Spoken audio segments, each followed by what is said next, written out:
Live from Trinity Gymnasium in the Bronx, New York, it's time for NCAA Women's College Basketball on ESPN+. Today, the Northeastern Huskies have made the trip down I-95 from Boston to take on the Manhattan College Jaspers. Great to have you with us in Riverdale alongside longtime Seton Hall coach Phyllis Mangina. I'm Jason Guerette. This is a game between two teams that have had fairly long layoffs in their schedule, and for Northeastern, a young team that's looking to build momentum off their first victory of the season. Well, young roster, and they're going to have their hands full with Courtney Worley and Pam Isius. They're going to have to try to defend them in the paint, not let them see the ball and keep them off the glass. But for Northeastern, it's Midday Oriomi. She's really stepped up the last 4 games. She's been scoring the basketball, rebounding, and taking on a great leadership role for these Huskies. For Manhattan, coming off of back-to-back tough losses at Marist in conference play, they're a veteran team looking to bounce back on their home floor. Well, it speaks to the culture that coach has really built here, but today they have to go inside to Worley and Isius, and they've got to see the ball early and often, and it's been Pam Isius that's really stepped up her game, averaging 10.5 points, 6.5 boards, and 2.5 blocks, and they'll need that production today to come out of here with a W. Good post feed there, good help side defense for the Huskies. They swing it around to Davis, and she hits again from 3. Davis looks back door, Katsamori trying to track it down. She does, off the window, it goes down, and a foul is called. How about the sophomore out of Greece?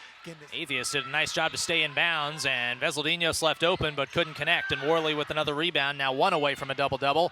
Long pass to Isius, touchdown Jaspers. Looking to capitalize off of the defensive stop. Here's Worley driving around free. Wide open, LaPointe, yes. What is the saying, speed kills? It definitely does.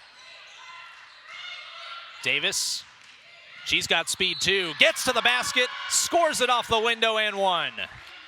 Once again inside, Worley kicks to Watkins. She's feeling it. Yes, she is. That's her 3rd three-pointer here in the second quarter and a new season-high 9 points. Kaju to Davis. Back to Kaju. Penetrates, hands to Davis. Big shot on the way. Davis! Walking bucket from downtown. Iona trying to make a run here in the second half. Manhattan still with a 10-point cushion. It's rivalry weekend here in the New York City area, and that's not just on the women's side. Manhattan's men's team will play Iona later tonight at 5:00 p.m. That game on ESPN+. Jaspers looking to split the series after falling yesterday at the Heinz Center in New Rochelle. Veseldinos, the quick release. Still can't find the range. Kaju on the run, grabs the rebound. Isius. And now back to the perimeter for Davis, and she'll run the offense. Iona doing a good job getting back in transition.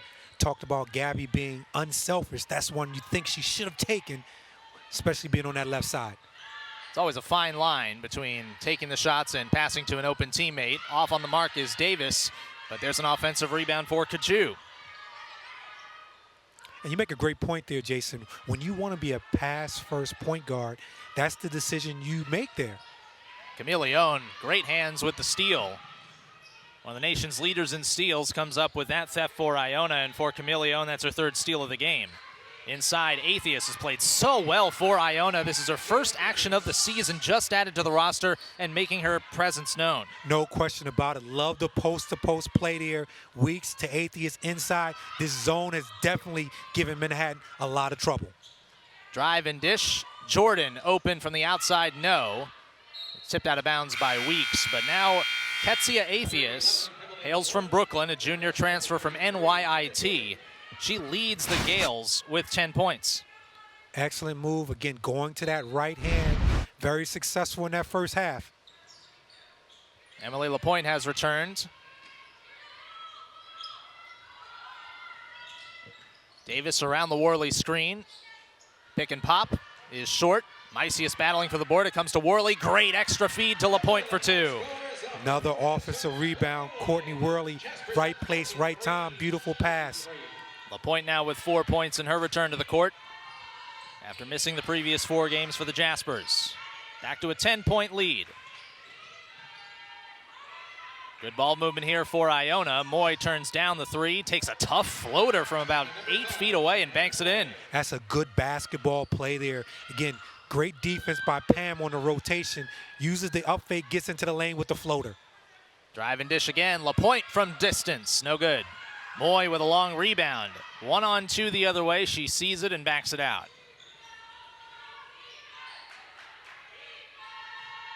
Now Weeks going to the strong left hand, gets around Maicias and scores again. Weeks again in the lane, Jason. I told you in that first half, once she goes hard, finish it, Weeks, don't pass it. If you don't know, now you know. Weeks now with 8 points for Iona. Davis lets it fly and swishes it. Her 4th triple of the game. That gives her a game-high 17 points. Didi is so tough. She makes a lot of timely buckets. Knocks down the 3 ball. That was close to being a 4-point play. Now a 9-point edge after Iona had closed within 6. Veseldinos tries to answer, and she does. She finally got that outside shot to fall. Olivia Veseldinos, the transfer from Concordia, Portland, makes it a 6-point game again. And that's all she really needs, Jason, to see a couple of shots go down. That's the first one. Maicias fakes on the pass, hooks it to Worley, and an easy 2 points. Great ball movement on both sides here in the third. Well, both teams passing the ball really well for this stretch here. You love that post-to-post play there. That's really just from being familiar with one another. 1 minute remaining in the third quarter. Iona's cut the deficit by 9 points here in the third. Camilleone too strong on the 3. Worley tracks down the board. She hesitated for a moment there. If she takes that initial shot, I think she knocks it down. A lot of contact there, and eventually Kaju does draw the foul. If that's on Camilleone, that's her 4th, and it is. A very big call for this game that is going to mean that Camilleone, the best player for the Gales, who does so many things for them, preseason first-team All-MAC, she's got to sit now. She was just starting to get into a good rhythm on both ends of the floor, defensively and offensively. We'll see if the Jaspers can now take advantage of that. Off the inbounds, Davis on the penetration. Contact there as she went up, and Davis will head to the line. Didi Davis puts so much pressure on your defense when she drives to the lane there. Wasn't a lot of contact, but obviously when you put pressure on the defense, it puts an onus on the officials to make a call. Well, Davis's season high is 19 points, scored against Northeastern a couple games ago in non-conference action. As she rattles home the first here, if she makes this free throw, she can tie that. With still plenty of basketball left, her career high is 20. And that's really bizarre. When you take a look at a player like Didi who can really score, you would think she has a 30-piece in her bag.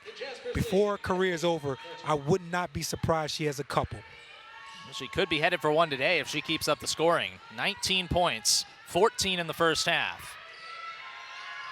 Jasper press, forcing a tip, forcing a turnover momentarily, but then Kaju could not handle the loose ball into the Gales bench. 50-40 with 25.2 ticks to go in the third quarter. Glad to have you with us this afternoon on ESPN3. Jason Guerette and Jasper Hall of Famer Chris Williams with you. The first of 2 straight in back-to-back days between Iona and Manhattan. Jasper's going for an 8th consecutive win over the Gales and a 4th consecutive win overall this year. Weeks swatted by Worley. She timed it. Well, that's a case there where Weeks maybe should have passed the ball, Jason. I've been telling her to score it every time to avoid that block. She's been following your advice. Oh, a great pass by Davis to Worley, and she finishes. Excellent pocket pass, right on the money there. Great catch by Courtney and a finish. Boy, what a stellar passing quarter we just saw on both sides. Manhattan taking a 12-point lead into the 4th against their rivals. And Davis once again with a nifty dish. Worley now in double figures, and we've got the 4th quarter next on ESPN3.